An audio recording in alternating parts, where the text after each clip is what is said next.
Hello दोस्तों, Suresh sir की Hindi class में आपका स्वागत है।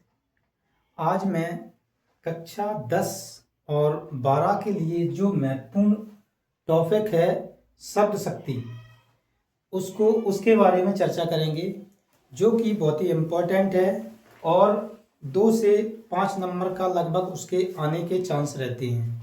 तो आज शब्द शक्ति के बारे में अपन डिस्कस करेंगे।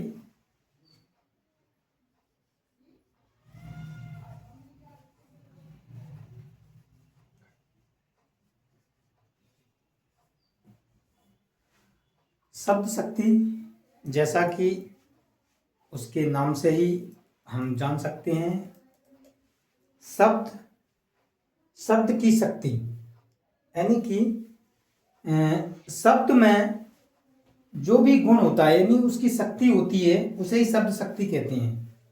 जैसे इसकी परिभाषा देखें,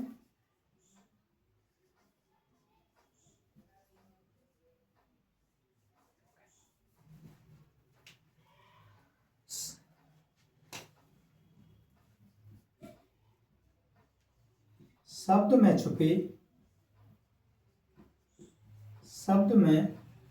छुपे उनके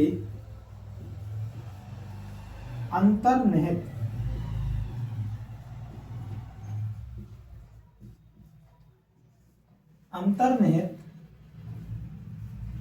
अर्थ को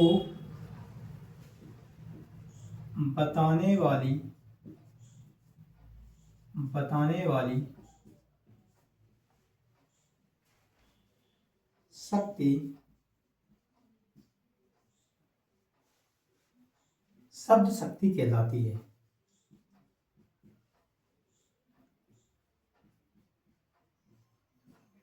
शब्द शक्ति कहलाती है।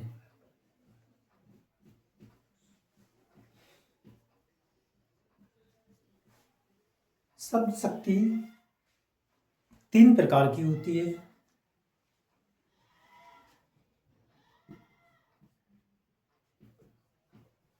अभिधा शब्द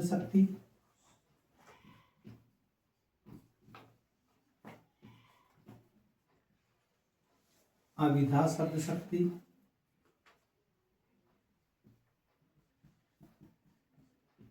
लक्षणा शब्द शक्ति, व्यंजना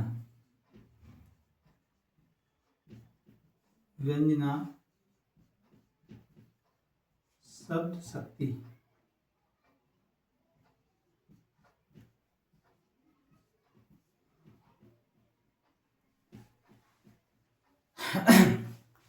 जैसा कि अभिधा शब्द शक्ति, अगर अभिधा शब्द शक्ति की अपन बात करें तो अभिधा शब्द शक्ति वह शब्द शक्ति होती है जिसमें शब्द का निश्चित या परंपरागत अर्थ सरलता से समझ में आ जाता है।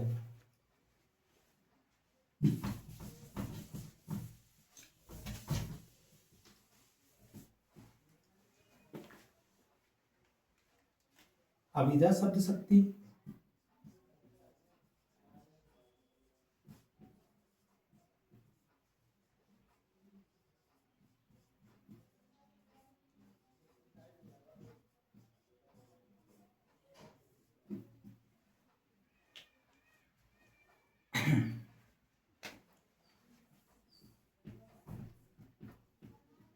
शब्द में छुपे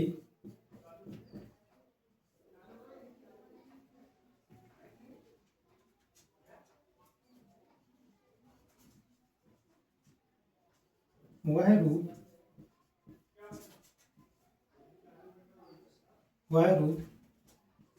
जिससे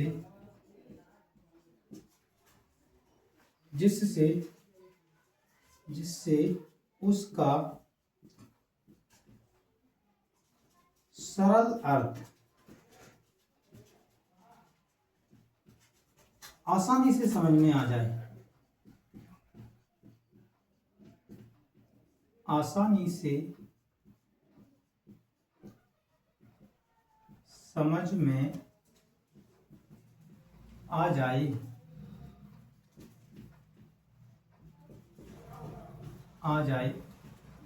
उसे अभिधा शब्द शक्ति कहते हैं। उसे अभिधा शब्द शक्ति कहते हैं।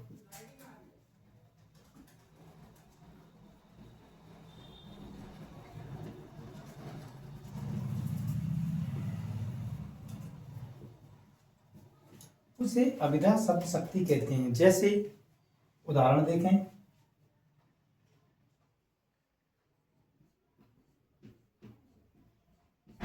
उदाहरण गाय घास खाती है। गाय घास खाती है। जैसा कि उदाहरण से समझ में आ रहा है, गाय घास खाती है, तो ये निश्चित और उसका सरल अर्थ है, क्योंकि गाय घास ही खाती है। इसलिए जब उसका निश्चित अर्थ हमें सरलता से समझ में आ जाता है तो उसे अभिधा शब्द शक्ति कहते हैं। उसी प्रकार हम देखें लक्षणा शब्द शक्ति को। लक्षणा शब्द शक्ति को देखते हैं।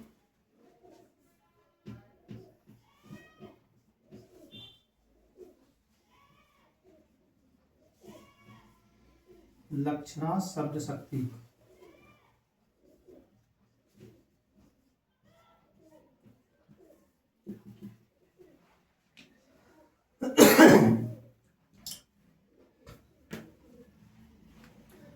शब्द का वह रूप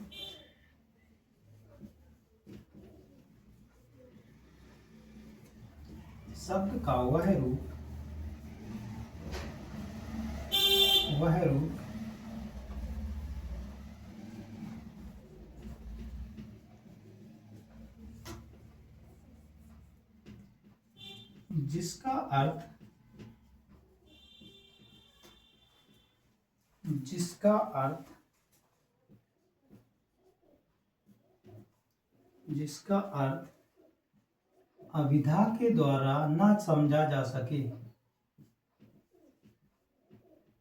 अभिधा के द्वारा न समझा जा सके,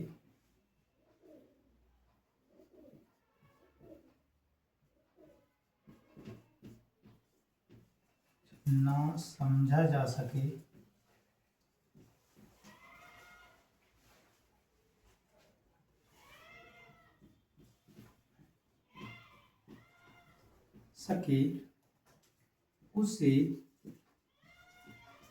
उसे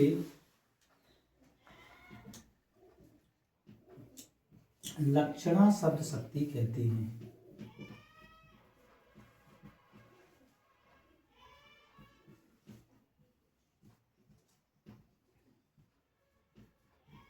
लक्षणा शब्द शक्ति कहते हैं। जैसे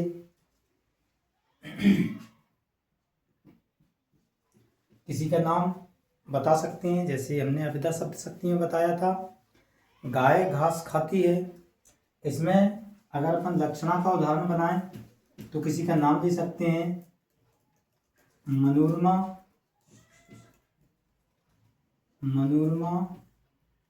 तो निरी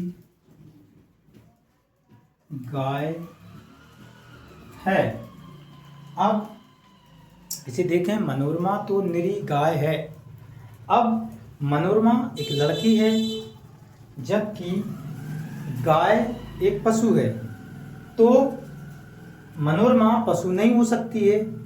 लेकिन गाय जो कि सीधा साधा पशु होता है, उस गाय जैसे लक्षण है, इसलिए यहाँ पे लक्षणा शब्द शक्ति होगी।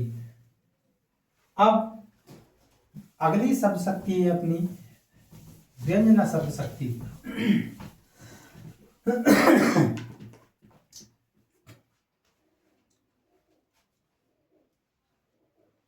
व्यंजना शब्द शक्ति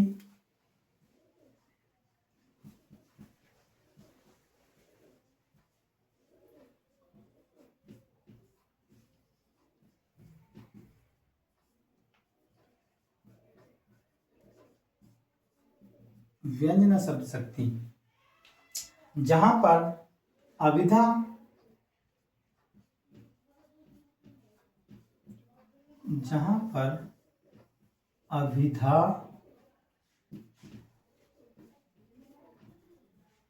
और लक्षणा के जहां पर अभिधा और लक्षणा के असमर्थ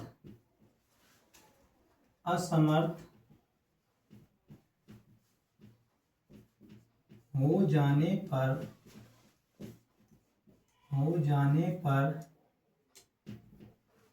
जिस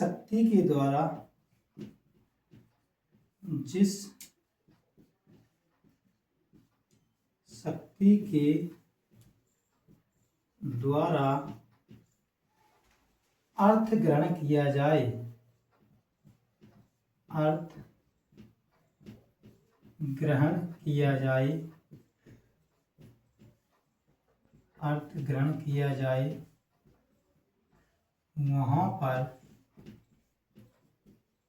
वहां पर व्यंजना शब्द शक्ति होती है।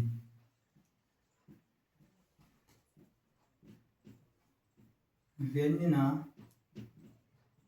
शब्द शक्ति होती है। व्यंजना शब्द शक्ति होती है।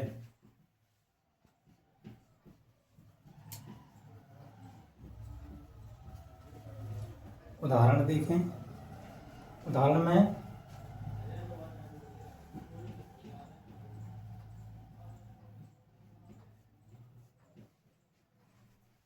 जैसे हम कहें सुबह हो गई, सुबह हो गई, सुबह हो गई।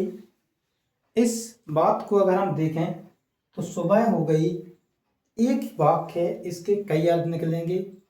जैसे अगर कोई बुजुर्ग व्यक्ति रात में सोया हुआ है, अगर वो सुनेगा कि सुबह हो गई तो वो जाग जाएगा, और अगर वो टहलने जाता होगा तो टहलने के लिए चल देगा।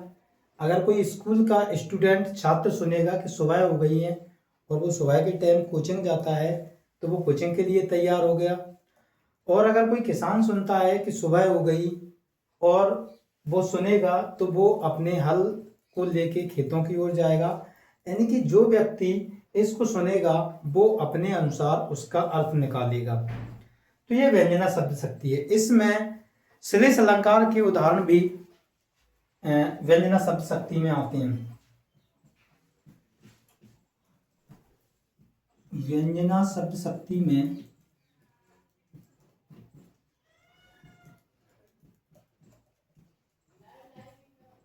व्यंजना शब्द शक्ति में श्लेष अलंकार के उदाहरण भी आते हैं।